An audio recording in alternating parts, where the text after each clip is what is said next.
Hey guys, it's Tuesday, August the 1st, first day of August. Hope everybody's doing good. If you're in trades, I hope they're working. And mostly I hope that you're learning how to be able to trade and do money management. Because that's the key to staying in the game for a long time. We're going to look at the pound dollar 1 hour. It's made a 1 hour sell signal. It started to make a move up. There's pound news that's coming up on Thursday, which is actually Wednesday, well, early Thursday morning for the U.S. Then the non-farm payroll in the U.S. is Friday. So two movers. The 4 hour on the pound dollar is made a buy signal as well, so those are now in agreement. Could be looking for a long on the pound dollar. Aussie dollar 1 hour has made a 1 hour buy signal as well. The 4 hour has made a 4 hour buy signal, so now those are in agreement. So both of those are against the dollar too. So these could be a push up on both of these before the sale comes. So I'm going to try to capture both of those: pound dollar, Aussie dollar, Euro CAD. 1 hour. Did I put that back on 4 hour? Oh, there it is. Euro CAD is had a buy. If you didn't get that, then you got this, and it's still heading up on the 1 hour. I think it's going to make a higher high, I believe. Euro CAD 4 hour has made a buy signal. Had a couple opportunities to get in. That's making a run up. Should be a good retracement, possibly back up into here, or even there, somewhere in there, before the next sale comes. That's on the Euro CAD. CAD Yen has made a 1 hour sell signal. Just hadn't gone too far, but you got a little bit on it, and you got a good price too, as the risk on that was 108.12 basically. And let's say you got this one 108.3, so you're risking $9, and you definitely are up on that. 4 hour CAD Yen has made a sell signal, so both of those are in agreement. On the CAD Yen, the odd yen, still in a buy mode. This is the one that kind of run away from us. We're hoping it's going to come back down in here, sell off, and then do a buy. The 1 hour, it's got a sell signal going, so those don't agree right now. There's your sell signal on the Aussie yen. Pound Aussies made a sell signal, just hasn't gone anywhere yet. Hold on just a second, I got a phone call.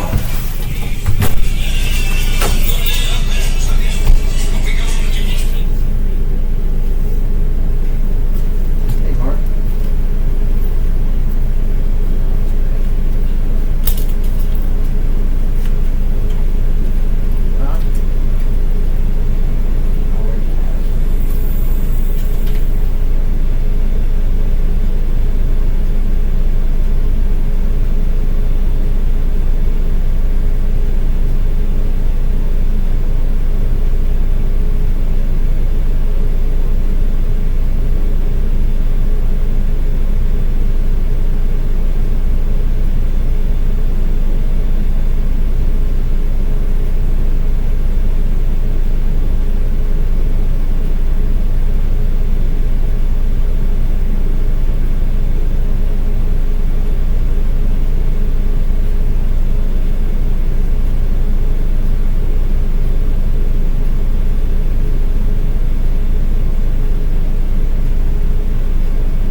Sorry about that.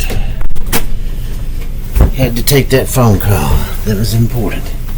So where was I here? On the pound odd. Oh yes, I'm 1 hour sell on the pound odd. 4 hour still in a buy. But it's back up there where the sales were. See both of those sales. So it might not be done to the upside just yet, which means it's going higher than that one. And that's on the pound Aussie.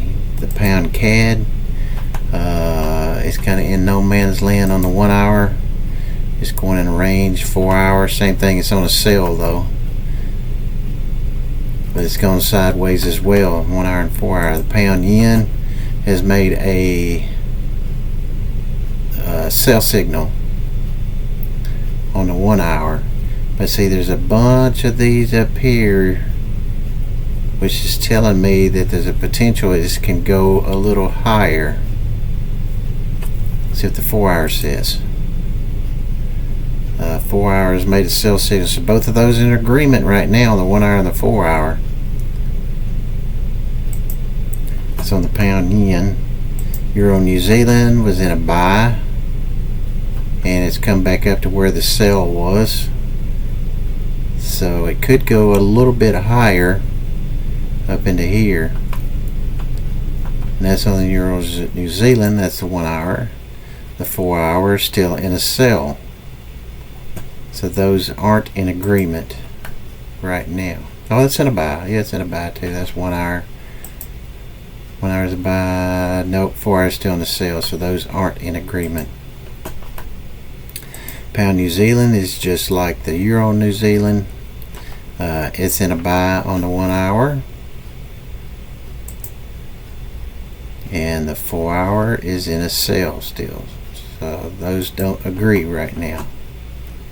New Zealand yen is in a 1 hour sell signal.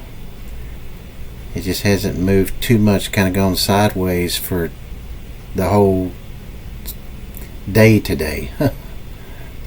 On the 4 hour New Zealand yen, it's in a buy. This is another one we want, a retracement back down here to where we can go long. So we'd love a sell off, and it's on the sell side on the 4 hour, but not on the 1 hour. Euro yen 1 hour is just made a sell signal, just made it. 4 hour doesn't have it yet, but it has come back up here to where it's sold off, so there is potential for a sell here on the Euro yen. The Euro Aussie is making a 1 hour sell signal. It's not done. It's got 16 more minutes, so that candle's not finished. And on the 4 hour, it's making a, and it's got 4 or 5. That's going to go to 8 o'clock. Is that right? 5 o'clock? 9 o'clock. 9 o'clock. So it's still got 3 hours and 15 minutes for that candle to finish. So that's a long time. That can change. Euro Aussie is making a sell signal, and it looks like there's going to be some kind of retracement on that on the sell side. So that's everything for today. We will have another video for you guys tomorrow. If you would please, I'd appreciate it if you hit the like and the subscribe button. I'm not trying to get a bazillion likes and subscribers. I just want to be able to know that if I'm wasting my time putting this stuff out here for others to learn, and you guys hitting the subscribe and like button lets me know that you're learning from me, which you need to eventually learn on your own. And as I go live streaming, which should happen in a week or week and a half, I'll be on during US time in the morning for 3 or 4 hours, and then late in the afternoon US time for about an hour, maybe 2, and so I'll be able to answer more of your questions then about my strategies. But I think most of you can tell what it is. I try to get a low risk trade like that That pound dollar, the low was 27.40. The low on there, let's say you didn't get that one. Let's say you just got that. Let's say you didn't even get that one. Let's get the next lower low back. The low on that was 127.53, and that was 40. So $13 is what I would be risking, and that's if I got a worse fill on that candle and not that candle. If I got that candle, it's only $9, $8. Sorry, 8. So that's all you'd be risking, and you're actually up now. Don't have the profit. If I get in at 48, and it's gone up to 80. So that is 32 pips. So I'm not at my 50 to 60 to where I take half of my position off and then let the other half run. See, if this continues to push up, now I'm going to move my stop to break even, which is right now. If I would have got in on that one, my stop is still here. But if this pushes up, then I'm moving it to break even, maybe even plus a couple, where I'll make money on the second half of the trade. Now, you don't have to do the same as I do. You can do a third, or a fourth, or an eighth, or half, or 3/4. How you feel comfortable with.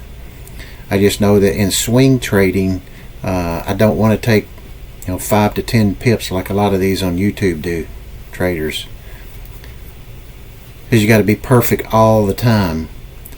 See, with these small risk trades, let's say this, $13. Let's say I lost 4 of those in a row at $13. Now they're not all going to be at $13. Some's going to be a little bit less. But I lost all 4 of those trades. That would be $52 lost for 4 trades. But then if I get my one trade and have the same risk, let's say the $13, and I get in and I get the 50 to 60 pips, which most of the time I try to take the 60. That means that now I've had 5 trades, I've had 4 losers, 1 winner, and I've still made money. And I've still got my second half of the trade. So I would have wiped out all those losses, plus gained a little bit, plus still have the second half of my trades that's going to give me more money. So that's always made more sense to me to do that instead of trying to shoot for 5 to 10 pips and then get out and find another place to get back in where the risk is low. Or if you move your stop and after taking 5 or 10 pips you move it to break even, chances are 90% of the time it's going to get hit because it's too close. That's why you have to allow these to run, and then you move your stop. You take off your profit, whatever you're comfortable with, and then move your stop. Now that's why I have to question. There's a lot of these on YouTube, and you can check them out yourselves. Where this is what they do. They try to get 5, 8, 10 pips, and then they move the stop to break even, and because it's not ran enough, they get stopped out on the rest of their trade. So in swing trading, I'm willing to add, like if this goes up and then turns around and comes back down here and gives me a no load risk, I'm going to add to the position down here because now my risk is nothing. Because I've already made some money, and if that got stopped out, then I'm taking the trade here because I know I'm not going to hardly lose anything if it's wrong. But if it turns around and heads back up, makes a higher high, now I make more money. I made money on the first trade, money on the second trade. So it's up to you guys. What makes more sense? Do you want to try to grab that 5 to 10 pips every single day and hope that you get lucky? You got a good risk to reward, because most of their risk is more than the 5 to 10 pips that they collect, which has never made sense to me. I'm a low risk trader. This is what I look for, is when they come in. You can see the example here. When this signal shows up, I'm going to jump in. If I got in on that one, that low 27.40, that low is 27.40, $4. If I'd got in on that low, I risked it $4, and now at getting in at 20.44 is now up to 90. So see, now I'm almost at taking my 60 pips off. I'm 40 something pips in the money. 47. Yep, 47 pips in the money. So I'm getting close to being able to take off half of my session, move the stop to break even, maybe even plus a couple, and hopefully tomorrow when I wake up in the morning, this thing has shot way up here. And then I move my stop up a bunch, take off maybe a little bit more if it does get up into here. Move the stop up and let it, hopefully it just keeps running, takes out this high and keeps running up. You just don't know, you're just trying to protect what profit that you do have. So, but we'll get more into that on down the line. So please hit the like and subscribe button for me. That just lets me know, hey, I'm helping people. That's what it's all about anyway. I'm not trying to grab 1,000 or 10,000 likes a day, or try to get to 100,000 subscribers. I'm not trying to do that. Just trying to help people to be able to learn, I guess you could say, give back what I went through. There was a couple people that helped me, father-in-law in particular, even though he started with just buying stocks. That was too expensive for me, and you had to keep up with way too much stuff, the CEOs and everything. So I'll try to have another video for you guys tomorrow. In the meantime, hope everybody has a good night, and we'll see you tomorrow.